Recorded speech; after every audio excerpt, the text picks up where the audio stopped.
Arbinia, how's it going? I'm John, and this is Sweep the Spiv. And welcome to the World War II John and Swape show.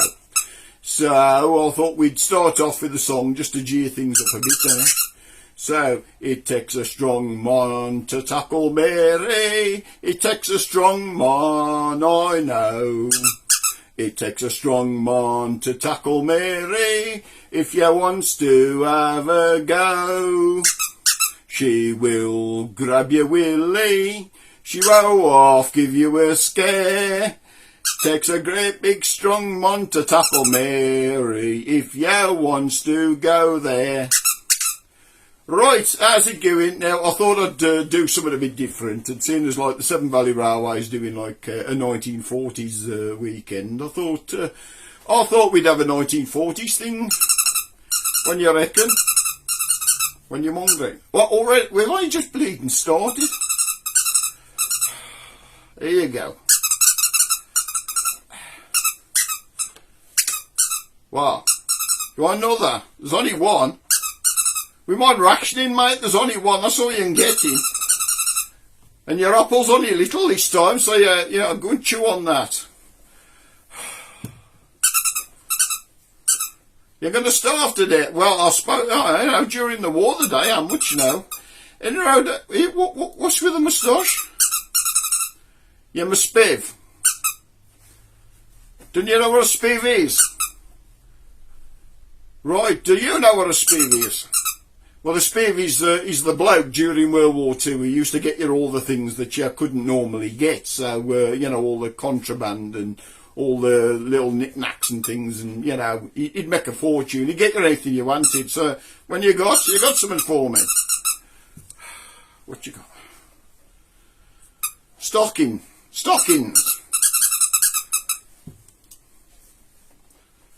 Suspenders. What am I going to do with stockings and suspenders, mate? I don't wear that kind of thing. I mean, you take this away and get it filled for me, and we might have something going there. Could you go and get them filled? You couldn't.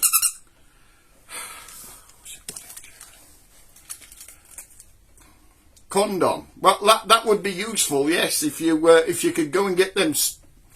You know what? Forget about it. I think we've lowered the class already. Anyway, I think we're going to see what Wayne's up to. So take it away, Wayne.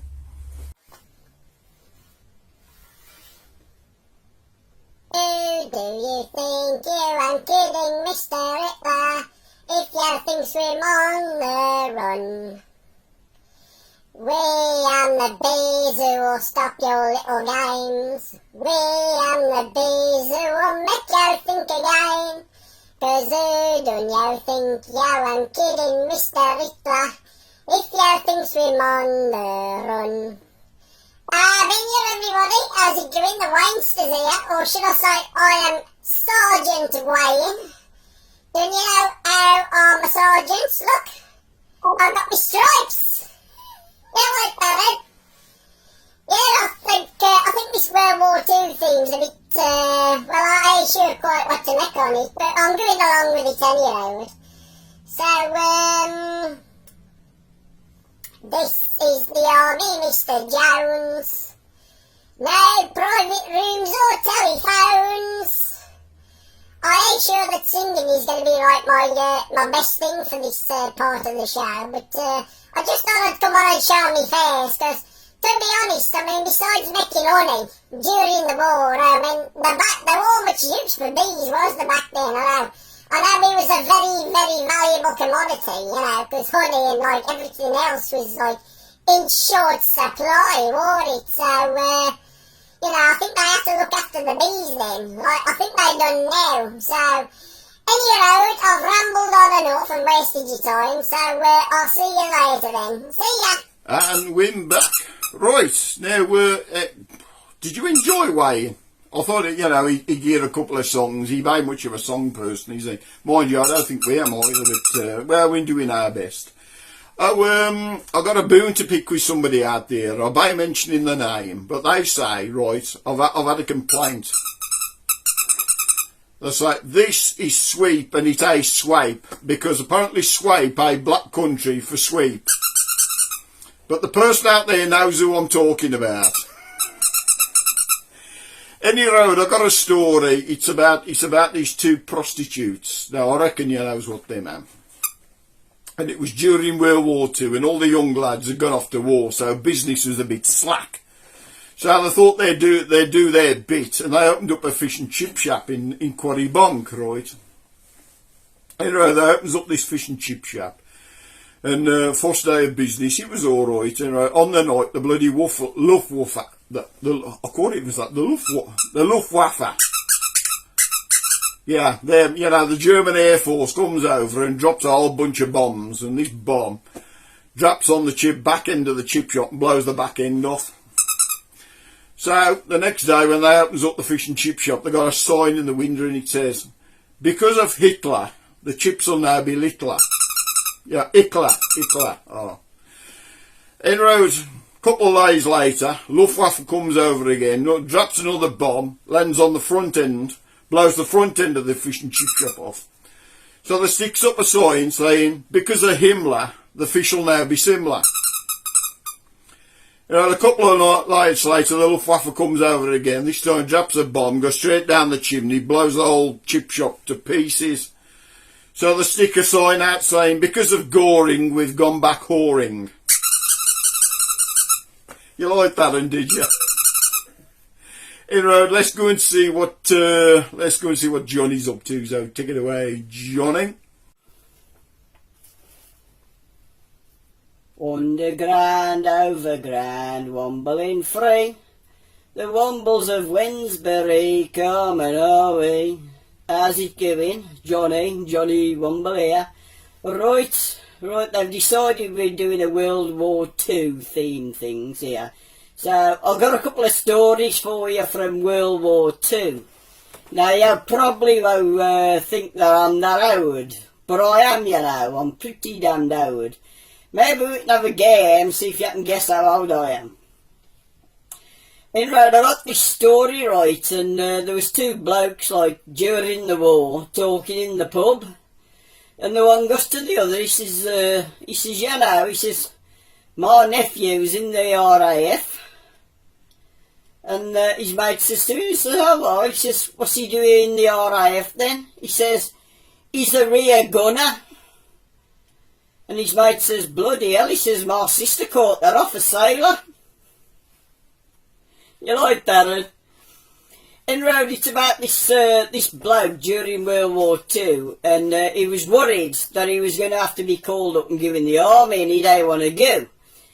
So, he's putting the word about that he didn't want to go, and if anybody had any ideas. Anyhow, his old man says to him, he goes, "Look," he says, "they're going to take you out." He says, "You've got to be physically fit before you goes in the army or anything, you know." He says, "And you are physically fit?" And he says, "I am." He says, "You won't be by the time I've finished with you."